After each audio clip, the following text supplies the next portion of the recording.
Oh, it's delicious. And the camera won't also have that one. These are absolutely delicious.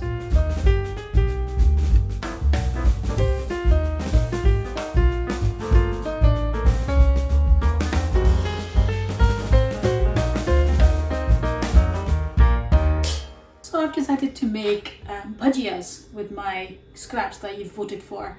So bhajias are like, I'm going to take the peelings from the potato, the carrots, and then we've got the gram flour. Now, not everybody's going to have gram flour. So gram flour you can get from any kind of supermarkets, any kind of Asian shops. It's kind of chickpea flour. And then we're going to put some spices in it. So we've got some haldi, which is turmeric. Then we've got some red chili powder over there. And we're going to leave the rest. We've also got some coriander and some garlic. And we're going to stick this all together in a batter and then make the bhajias out of the peelings of the potato and the carrots. So what I'm doing is I'm peeling thick peelings of this potato peel so that when I'm frying it, there's a little bit of body, so you can bite into it. And while I'm doing this, also what we've got is oil over here, which is heating up at the temperature. I'm doing it at 7 points over here. It should reach up to 190 degrees. So gently heat up while you're doing this. All right.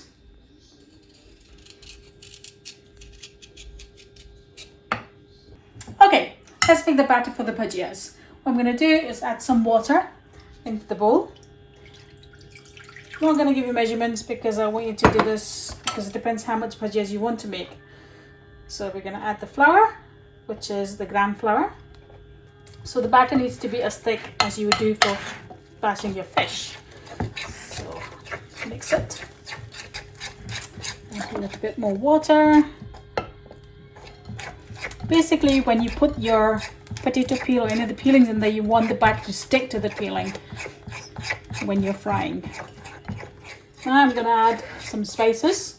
So I'm going to add some haldi. Haldi is turmeric and it's going to give you that fabulous yellow color for maybe half a teaspoon. Take it from there. Now remember, you can always add but not remove ingredients. So go easy. Look at the flavor. Taste as you go always. I'm going to add a little bit more flour. Alright. Next I'm going to add in here is some lal mirch, red chili powder, half a teaspoon. Now I'm also going to add half a teaspoon of the coriander powder. Okay. Maybe a teaspoon. From there. Now coriander powder will not add the spice to it, but it will definitely add the flavor to the batter. There we go. I think the batter's done. The spoon is getting coated nicely at the back, then so will your peelings. Lovely. We're gonna chop some garlic up to add that extra flavor to the batter. Nice and fine. Watch your fingers. And all of that goes in here. And again, for a little bit of greenness, I'm going to add some chopped coriander. Collect all the coriander like that. Finally chop it.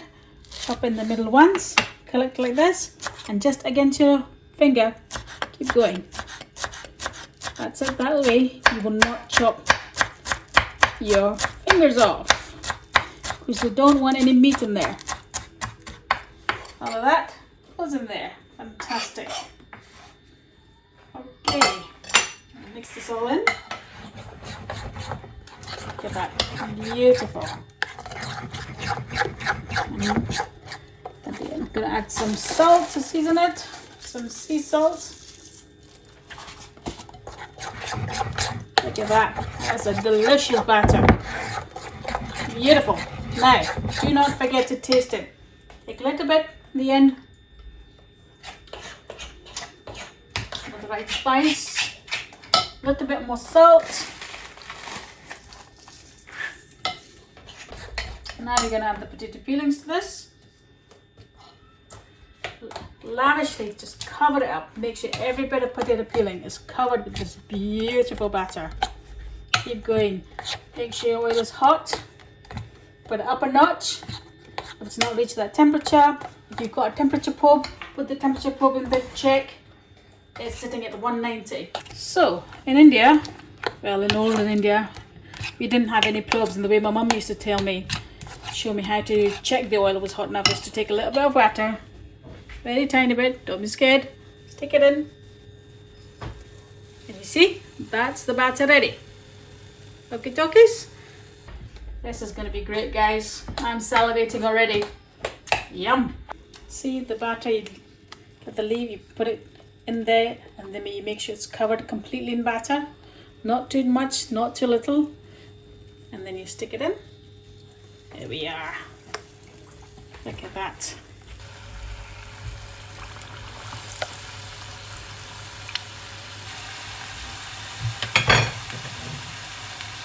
Alright. See these beautiful bhajiyas fluffing up there?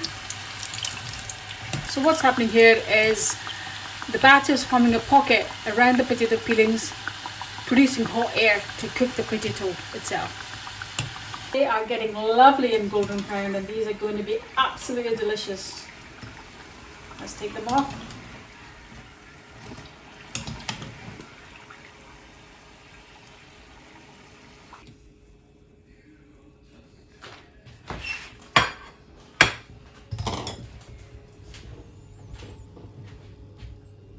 Here we are, guys. We've got the bhajiyas ready. These are ones with the potato. The carrot ones are done in the same way. Now, of course, we would love to have some sauce, and I would make my own chutney. However, to keep with the theme, I thought we could use some cupboard classics like tomato ketchup, some vinegar, and a dash of some red mirch, which is the red chili powder. So, we're going to get some ketchup. Stick it in there. Ooh. Get some malt vinegar to add a little bit of tanginess the Glasgow juice like.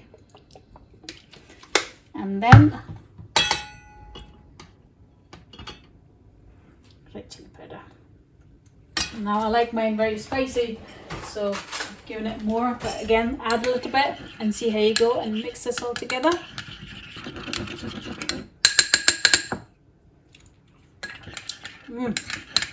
That's delicious. All we do is take the pakora bhajiyas that I've made, the potato ones, dip them in. Oh, it's delicious. You can see the pocket I was talking about. It helps the potato to cook, and all the coriander and the garlic, absolutely delicious.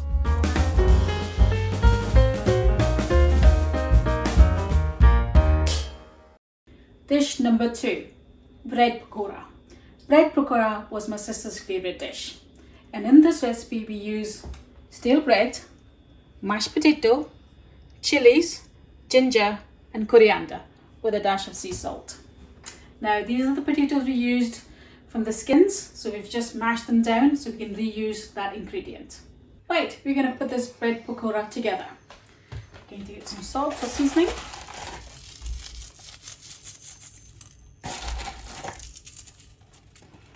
Coriander, ginger. Now this is all to taste. If you like more ginger, add more ginger. If you like more chilies, add more chilies. But always remember to mix, taste, add, because you'll never be able to remove that flavour if it's too much. This is the consistency of your potato mash that you like to have. Then we're going to get the bread. I'm going to stick the bread in the water to make it more pliable.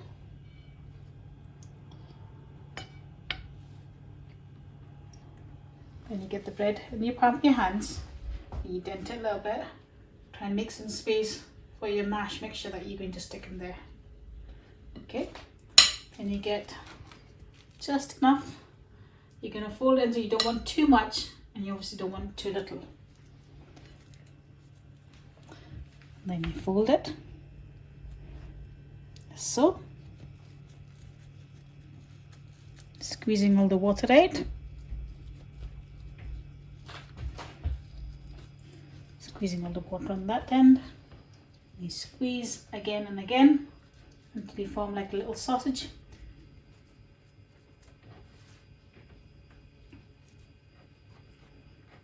then you make another one. Now that your stuffed bread pakoras are ready, you stick them in the oil that's been heating up while you've been doing this. Slowly and gently release and release.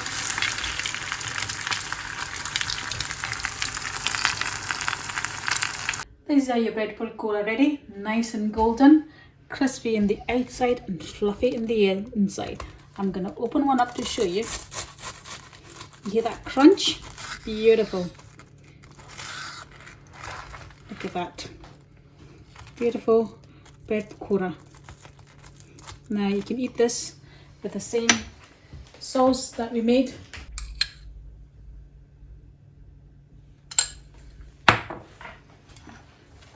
This one. We are beautiful bread pakora made with leftover bread, potato and some spices. Just delicious. Enjoy this, guys. Let me know what you think.